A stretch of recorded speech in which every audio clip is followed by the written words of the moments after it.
Bienvenue ici à Québec à l'occasion de ce 49e congrès eucharistique international, un grand événement pour la vie de l'Église qui, vous le savez, se déroule tout au long de la semaine ici dans la capitale québécoise.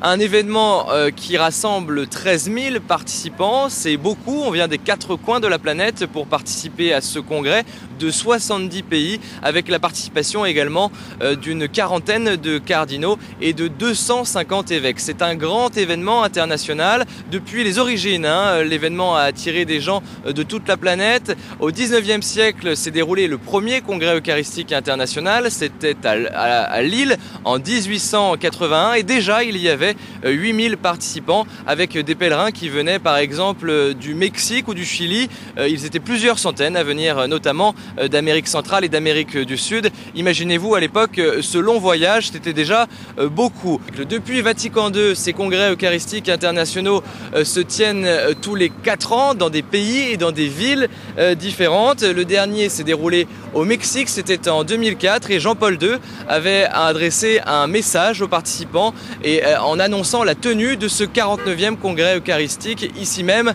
à Québec. Alors il y a eu ici au Canada quelques problèmes de visa pour certains participants, comme en 2002 pour les JMJ de Toronto. Tous les pèlerins africains n'ont pas pu obtenir leurs papiers. C'est un problème ici récurrent d'immigration au Canada. Et puis, ajoutons quelques mots sur les conférenciers et ceux qui vont donner les catéchèses ici à Québec à l'occasion de ce congrès eucharistique.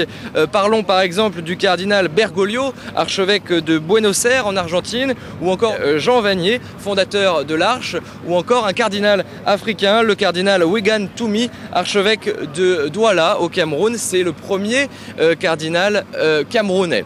Voilà, on se retrouve dans quelques heures pour un nouveau point sur ce qui se passe ici à Québec à l'occasion de ce 49e congrès eucharistique international.